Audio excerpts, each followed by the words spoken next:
Chers amis, c'est avec joie que je vous accueille ici dans cette maison bâtie pour célébrer le Seigneur. C'est une maison où il fait bon vivre, où on aime bien se retrouver, à tel point que parfois c'est compliqué de commencer ce début de culte. Mais c'est pas un lieu sacré, c'est surtout un lieu de vie, où on parle, on rit, on pleure, on écoute et on réfléchit. Que chacun et chacune se sente ici chez lui, chez elle. Car oui, chers amis, ce n'est pas moi qui vous accueille. Vous l'avez été bien avant même de vous diriger en ce lieu, par celui qui dépasse, dont le nom dépasse tous les noms. Bien avant même que nous soyons nés, chers amis, la grâce et la paix vous sont données de la part de Dieu notre Père et de Jésus-Christ, son Fils unique, notre Seigneur. Amen. Pour entrer dans ce temps, je vous invite à vous lever pour chanter le cantique 21-19. Seigneur, nous arrivons. Et nous allons chanter les 4 strophes, le 21-19.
Oui Seigneur, nous voici ici, dans cette maison, pour te louer et te chanter.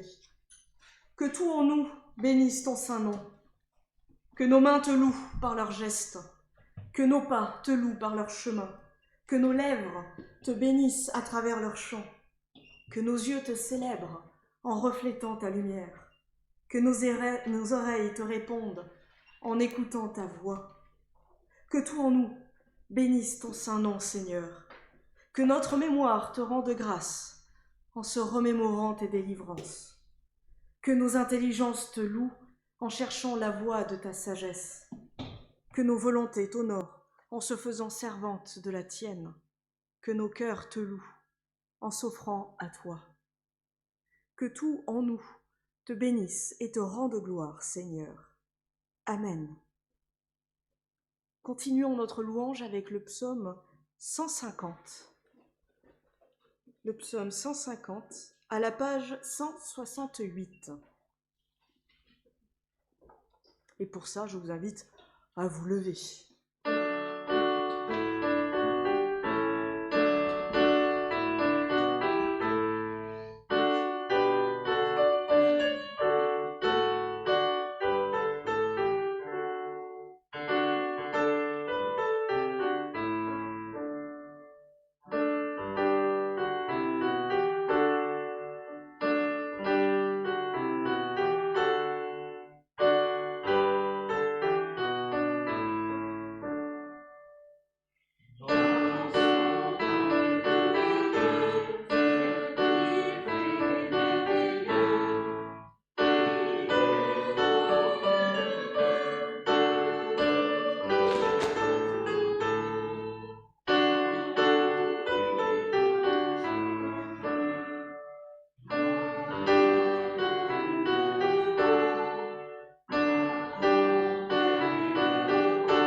Malgré tout ce que nous avons reçu de Dieu, malgré notre volonté de le suivre et de le louer, il y a toujours ce moment où nos réticences réapparaissent.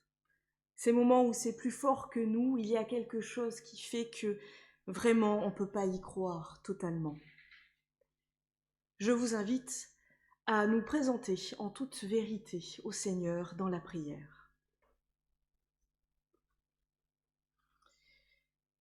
Dieu, nous te demandons pardon, parce que nous sommes trop patients. Notre patience est souvent vide d'attente, de passion et d'espérance. Nous sommes patients à supporter ce que toi, tu n'aurais pas supporté. Nous sommes patients à écouter ce que toi, tu aurais refusé d'entendre. Nous sommes patients à refaire ce que tu aurais refusé de faire. Dieu, nous te demandons pardon parce que nous sommes aussi trop impatients. Notre impatience est souvent vide de sagesse, d'humilité et de paix. Nous sommes impatients d'être approuvés alors que tu ne cesses de nous dire ton amour déjà donné. Nous sommes impatients d'arriver alors que tu ne cesses de nous dire tu acceptes nos lenteurs. Alors Seigneur, nous te le redemandons. Apporte-nous ta libération. Amen.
tu es lasse parce que la route te paraît trop longue, si tu t'aperçois que tu t'es trompé de chemin, ce n'est pas grave, dit le Seigneur. Recommence. Si la vie te semble trop absurde, si tu penses avoir déçu, ce n'est pas grave, dit le Seigneur. Recommence. Parce que l'arbre rebourgeonne en oubliant l'hiver. L'oiseau fait son nid sans songer à l'automne. La vie est espoir et recommencement. Que les cœurs en peine se gonflent de sourires et de rires. Que les cœurs usés, découragés se gonflent d'un élan de joie. Dieu lui-même est présent à nos côtés comme il l'a toujours été. Il ne cesse de le dire. Le présent, il est là, il est patient. Il t'aime sans condition. Il ne cesse de te le dire. Vas-y, lève-toi, lance-toi, recommence et confiance. Alors levons-nous pour chanter notre reconnaissance avec le répons suivant.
Avant d'ouvrir les Écritures, je vous invite à la prière.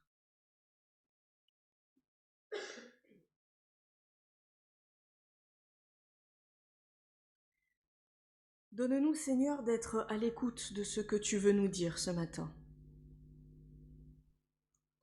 Accorde-nous la grâce du silence intérieur, pour que ta parole nous rejoigne et qu'elle parle à nos cœurs.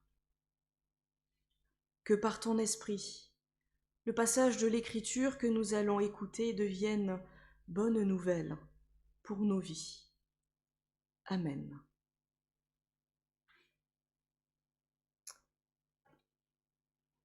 Aujourd'hui, je vous propose une lecture dans l'Évangile selon Luc, au chapitre 14, les versets 25 à 33.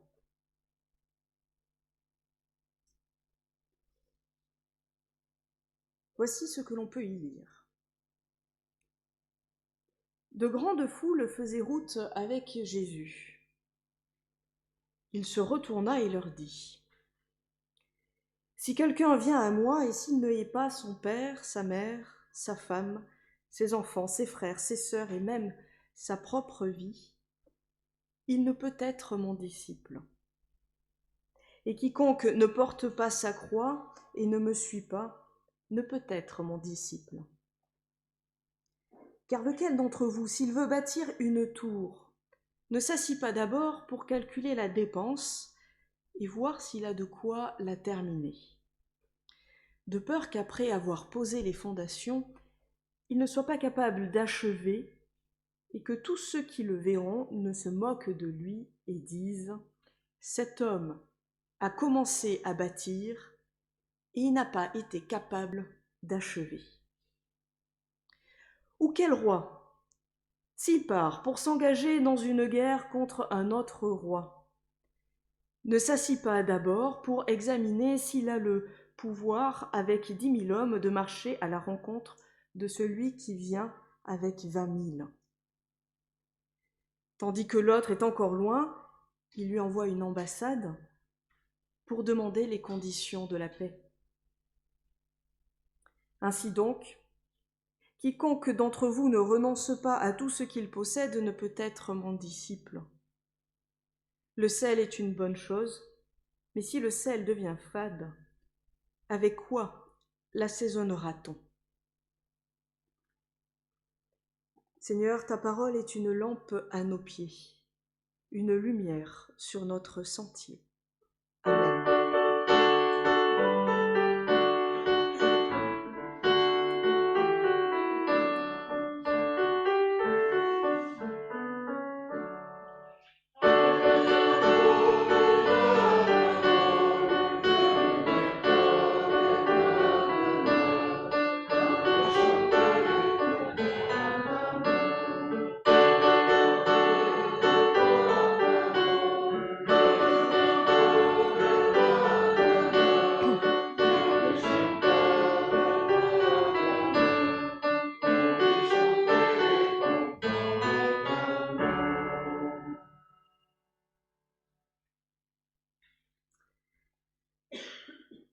Si quelqu'un vient à moi et ne déteste pas son père, sa mère, sa femme, ses enfants, ses frères, ses sœurs et même sa propre vie, il ne peut être mon disciple. Jésus serait-il contre la paix des ménages ou la paix des familles ? Si quelqu'un vient à moi et ne déteste pas son père, sa mère, sa femme, ses enfants, ses frères, ses sœurs et même sa propre vie, il ne peut être mon disciple. Remarquons tout de même que la belle famille ne fait pas partie de la liste.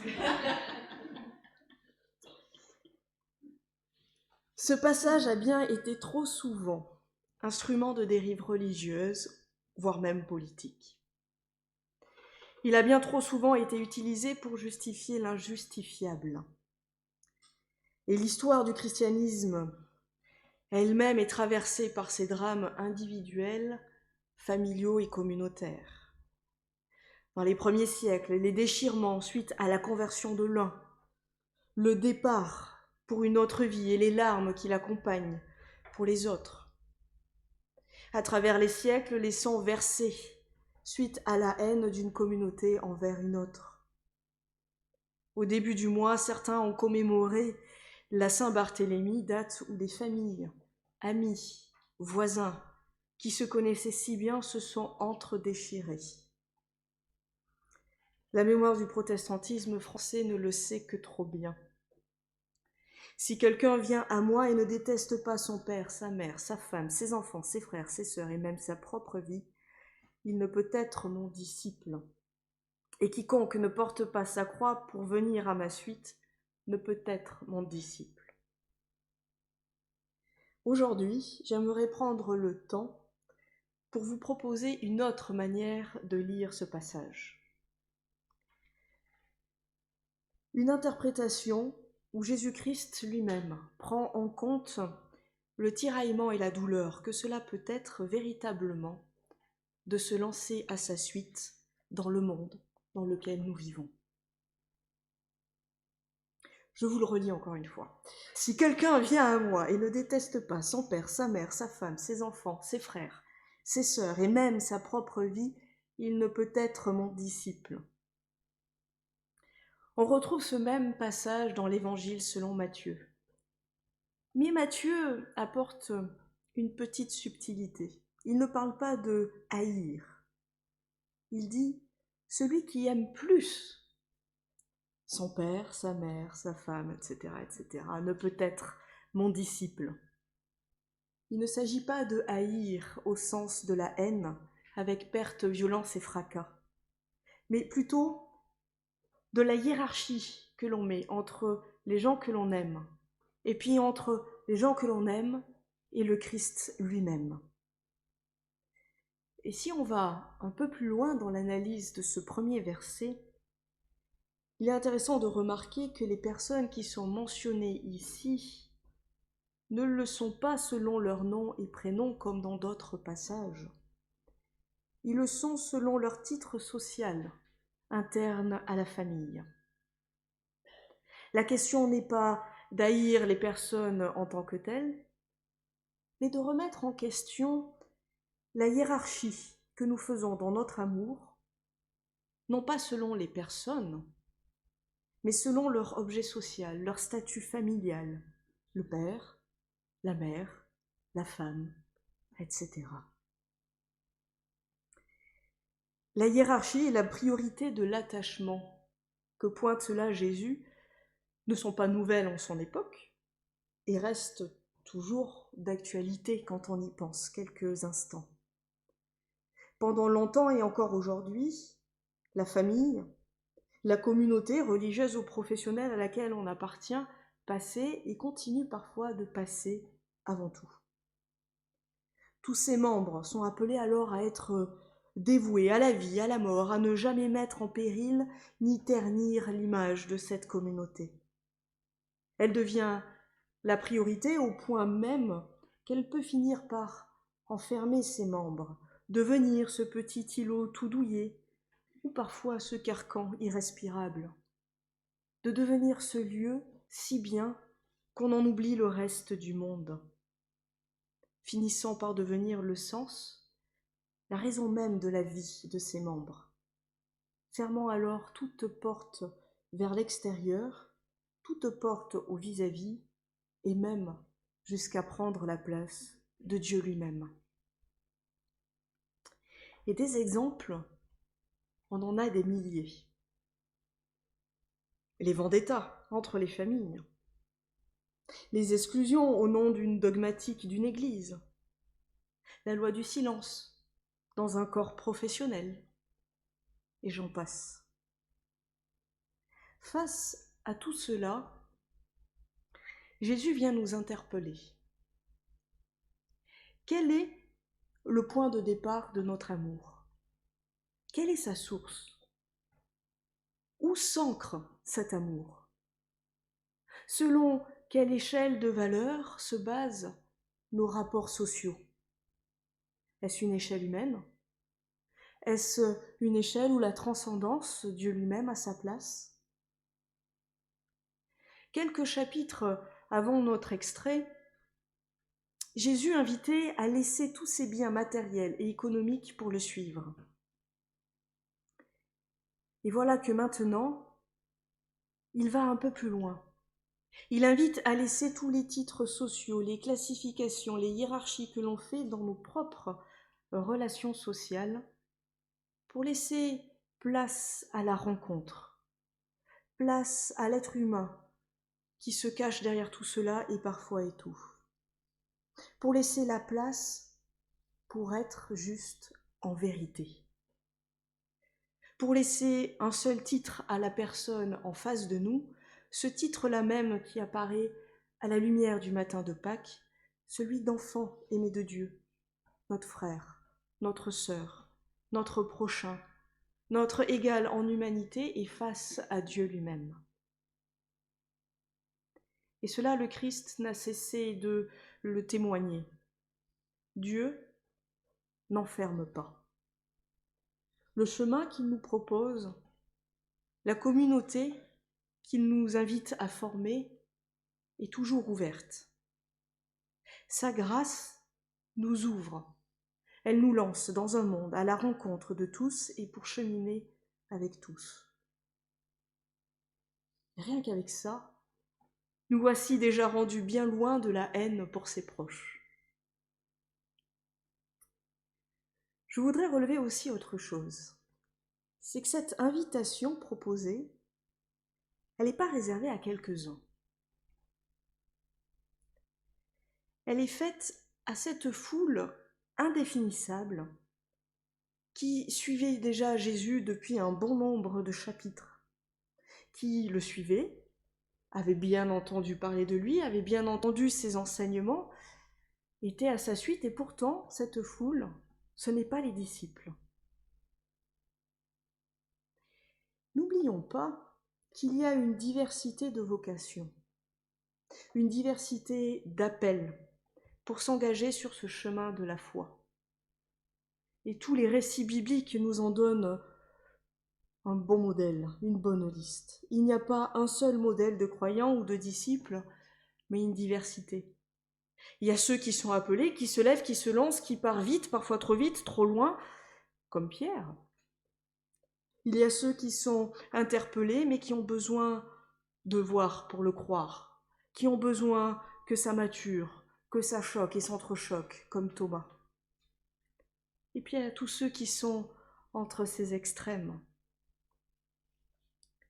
Ce qui est beau à la lecture des évangiles, c'est que nous pouvons y trouver de multiples exemples, des modèles qui tantôt sont l'un, tantôt sont l'autre. Les récits nous font découvrir que nul n'a jamais fini d'apprendre, de comprendre, de se lancer sur ce chemin de la confiance, et que cela est pris en compte par Dieu lui-même qui soutient et accompagne patiemment. Et ça fait du bien. Parce qu'une chose est certaine, l'appel ou l'interpellation ressentie les place et nous place à chaque fois continuellement devant ce choix individuel à prendre en toute ses libertés et responsabilités. Choisir de vivre ce chemin ou non. À chaque instant, la proposition nous est faite et refaite. Et la réponse à ce choix entraîne toujours un engagement qui est global et définitif. Parce qu'une fois lancé, une fois le pas de côté fait, une fois le regard changé sur le monde, rien n'est plus comme avant. Il y a un avant et un après dans nos cœurs, dans notre manière de voir le monde, de le comprendre, d'y trouver du sens. Une fois qu'on s'est lancé, plus rien n'est comme avant. Et parce que nous sommes inscrits dans l'histoire de ce monde, parce que nous vivons même dans ce monde, nous sommes alors inlassablement tiraillés entre le fonctionnement du monde, ses rapports hiérarchiques, ces cocons pleins de douceur apparente, ces cocons que nous connaissons si bien, et entre cette espérance d'un monde tout autre, cette espérance du matin de Pâques qui nous a mis en chemin. Choisir de vivre ce chemin à la suite du Christ ne nous protège pas de la nostalgie du monde, telle que nous la comprenions et la vivions. Et cela, il n'y a pas à en avoir honte. Le passage d'aujourd'hui nous laisse voir que Dieu lui-même en prend compte de cela, le considère avec un sérieux sans égal. Il ne nous dit pas « le choix est facile à faire, alors tu te lèves, tu fonces et puis voilà, c'est réglé ». Il ne nous dit pas non plus « si tu ne le fais pas, si tu t'arrêtes, j'ai honte et je te laisse tomber ». Non, Dieu est toujours présent pour nous dire « n'aie crainte, prends le temps, prends ce temps-là qu'il te faut sur le chemin, je serai toujours là avec toi ». Bien conscient que ces implications sont si grandes pour nous. Prends le temps. Nous en parlions déjà la semaine dernière avec la question de l'emploi du temps des rentrées. Et voilà que de nouveau ce texte nous y invite à prendre le temps. Car soyons honnêtes, l'évangile est tellement radical que tout changer en une seule fois, en un claquement de doigts dans sa vie, c'est impossible. L'écart entre notre monde est parfois tellement grand, il paraît être un gouffre infranchissable, au point que parfois on n'a vraiment pas envie de se lancer. Pourtant, la foi ne se vit pas dans les cieux, elle se vit ici et maintenant sur terre. Et le texte nous invite, nous aussi, à être conscients de tout cela et à l'assumer en vérité. Ce que propose Jésus ici, si vous me permettez l'expression, c'est une théologie des petits pas. Il ne s'agit pas de se lancer les yeux fermés, de tomber dans le faire tout de suite, tout maintenant, dans le action-réaction ou le tout ou rien, dont nous avons si souvent le réflexe. Il s'agit plutôt de trouver un équilibre entre la confiance et la sagesse, entre l'incertitude du monde et l'assurance de Dieu. Comme lorsqu'on change de travail, toute proportion gardée, comme lorsqu'on décide de déménager pour changer de vie, comme lorsqu'on se lance dans la préparation d'une compétition sportive ou d'un tout nouveau projet. Prendre le temps de l'assurance pour se lancer dans l'inconnu. Et l'Évangile, il faut le dire, nous offre un projet complètement fou. Il nous invite à une construction qui a déjà commencé, ici et maintenant. Et devant un tel projet ambitieux qui bouleverse les vies et les regards, l'invitation est de s'asseoir. De s'asseoir et de prendre et de toujours garder du temps pour évaluer la situation. De s'asseoir pour discerner, pour nous impliquer, pour tracer les fondations, faire le point sur nos forces. Parce qu'une fois n'est pas coutume, voici que dans ce passage où Jésus considère ce tiraillement, il nous invite à faire le plein d'assurance et de confiance, autant en nous qu'en lui-même.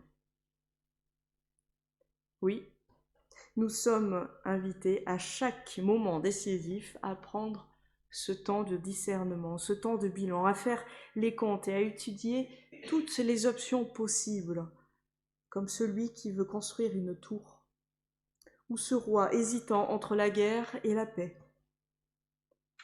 À prendre conscience, à faire face à nos responsabilités, aux conséquences, au coût social de nos choix quand on s'inscrit à la suite du Christ. Et cela, nul ne peut le faire à notre place. Car nul ne peut accéder à notre jardin le plus secret si ce n'est nous-mêmes. Prendre le temps d'observer, d'analyser, de le partager avec le Christ. Prendre conscience des implications pour nous comme pour notre entourage et pour le monde. À ne prendre tout cela surtout pas à la légère, mais avec autant de sérieux que Jésus le fait lui-même dans cet enseignement aux foules.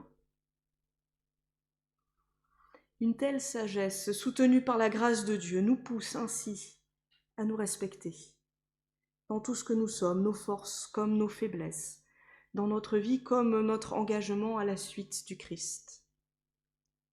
Cette sagesse nous ouvre à la dignité, à la vie de tout un chacun. Nul n'est appelé à faire, à cheminer au-delà de ses propres forces.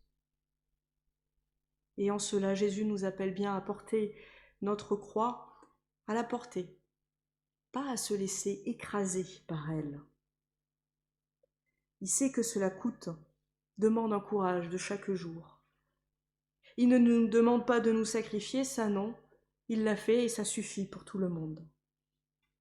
Il demande d'assumer chaque pas que nous faisons à sa suite, assumer à la lumière du monde, assumer les conséquences aussi que cela entraîne, assumer nos engagements.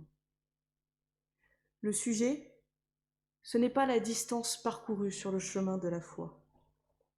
Le sujet, c'est de se lancer, certes, mais surtout de ne pas renoncer. Le sujet, c'est de s'engager sur le chemin et que chaque pas nouveau en son temps soit un pas sûr et plein de confiance. Le projet est fou, il est exigeant. Ce n'est pas un sprint ou un marathon, c'est presque un ultra-trail. Pour tenir sur la longueur comme un coureur chez Paul, nous sommes invités à connaître nos zones d'ombre, ces lieux qui nous retiennent, qui sont si difficiles, si lourds à porter, ces lieux qui, lorsqu'ils se laissent un peu trop entendre, nous donnent envie de tout lâcher, de s'asseoir au bord du chemin, de tout abandonner. C'est là la dureté du bois de notre croix, c'est là son poids. Mais la connaître, en connaître ses aspects, ses rugosités, son poids, l'apprivoiser, c'est se donner les moyens de pouvoir passer le relais aux autres compagnons de la route quand tout chancelle. C'est assumer à la lumière ces parts d'ombre, les laisser se révéler à nous-mêmes, être en vérité face à la grâce de Dieu. Leur connaissance nous donne la force et les ressources pour soulever cette croix au sens premier du terme. autant que la connaissance de ce qui fait la joie, le sel de nos vies, ce qui est beau et bon, ce qui fait notre liberté, notre singularité d'enfant de Dieu, ce qui fait l'élan sur le chemin. Christ, le porteur d'espérance, nous précède sur le chemin autant de notre introspection que sur le chemin de vie, sur lequel nous sommes invités à nous engager, pas après pas. Bien loin de lui, le message de haine et de guerre en son nom, bien au contraire. Il nous invite à nous asseoir, à discerner. Il propose d'observer avec nous nos cœurs, nos vies, pour se préparer à cette aventure. Parce qu'il n'est jamais trop tard pour le faire et le refaire à chaque fois qu'il y en a besoin. Alors, chers amis, après vous avoir invité à construire votre emploi du temps autour de ces temps de prière, de discernement, prenons le temps et savourons chaque instant. Amen.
En réponse à la parole proclamée, je vous invite à vous lever pour la confession de foi.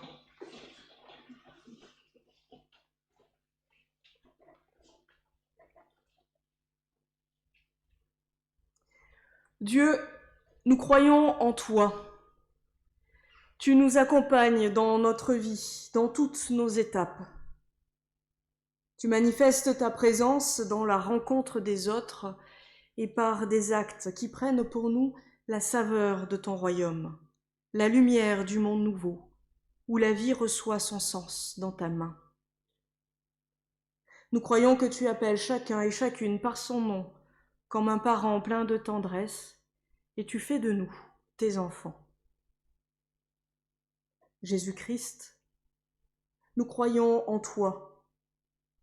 Homme de notre histoire, nous croyons que l'audace de ta vie à contre-courant, tes repas avec les marginaux, la place que tu as voulu pour les ignorer, ton silence devant les accusateurs sont les gages d'une vérité pour nos vies. Tu es pour nous la promesse, l'espérance que la vie dépasse la mort, et tu nous envoies aux autres dire à jamais ton amour et la puissance de ta résurrection. Saint-Esprit, nous croyons en toi. Souffle d'amour, respiration de nos prières, secours de nos pas, visite de nos sommeils. Tu es celui que nous appelons dans nos déserts.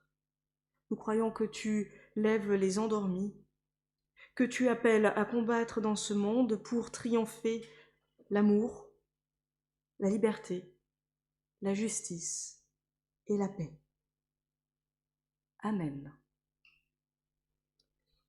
Prolongeons la confession de foi avec le cantique 44-10.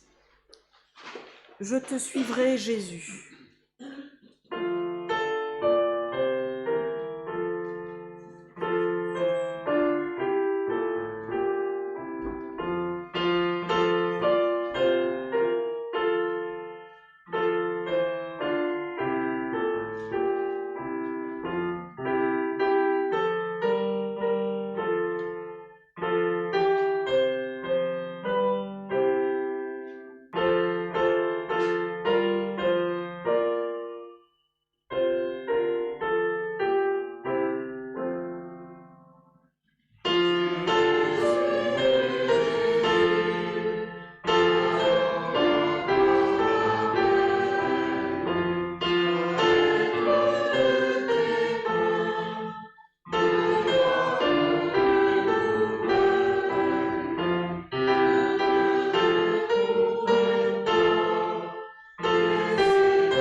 Après les annonces, voici un autre temps synonyme d'engagement, c'est le temps de la collecte.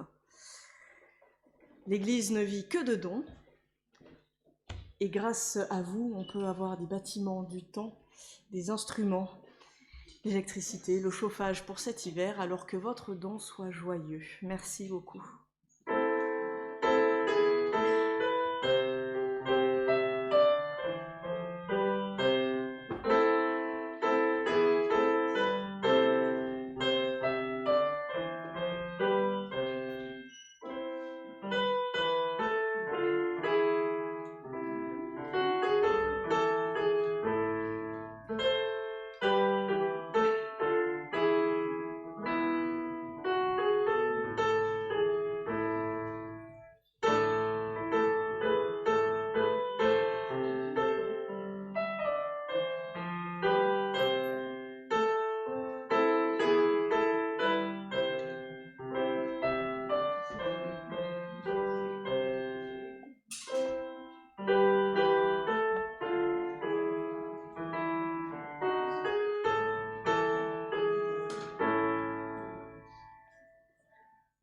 Seigneur, nous te rendons grâce pour les dons que jour après jour nous recevons de toi.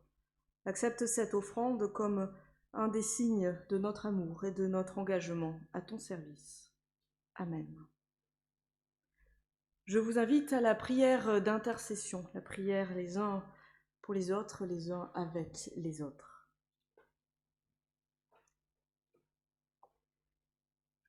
Seigneur, tu as fait le monde et tout ce qu'il contient. Tu as créé l'espèce humaine d'une seule lignée et tu lui as confié ta création. Mais Seigneur, nous avons introduit la division par nos raisonnements, nos discours, nos actes. Nous avons hiérarchisé, catalogué, emprisonné, rejeté. Seigneur, nous voulons te remettre le monde. toutes les situations, toutes les personnes qui souffrent de ces dégâts commis, de l'injustice et de la solitude.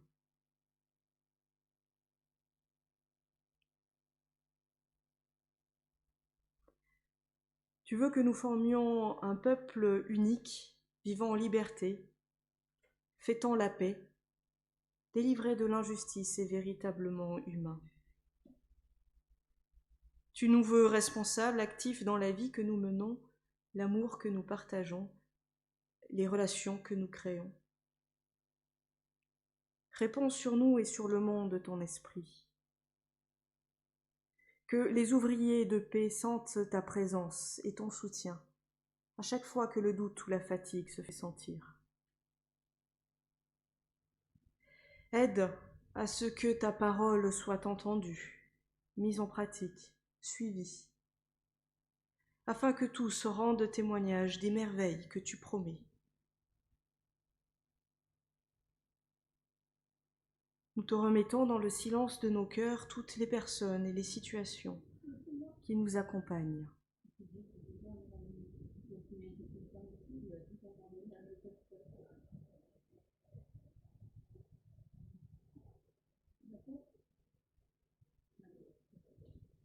Et ensemble, Seigneur, nous te prions avec les mots que ton Fils Jésus-Christ nous a enseignés.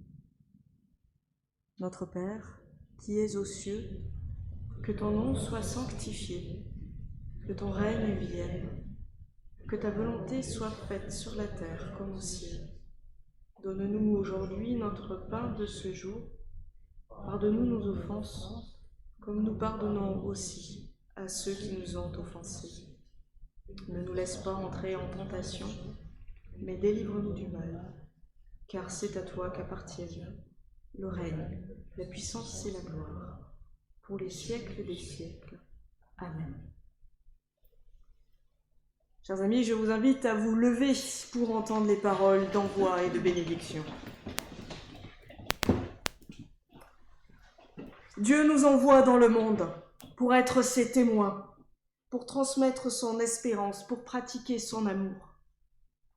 Que notre recherche de ce royaume de Dieu soit sereine, active et joyeuse. Cela est possible car Dieu est proche et nous accompagne. Le Seigneur te bénit et te garde, il fait briller sa lumière sur toi et t'accorde sa grâce. Le Seigneur tourne sa face vers toi et te donne la paix. Va, aujourd'hui, dans la paix, pour l'éternité. Amen.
Et bon dimanche. Merci.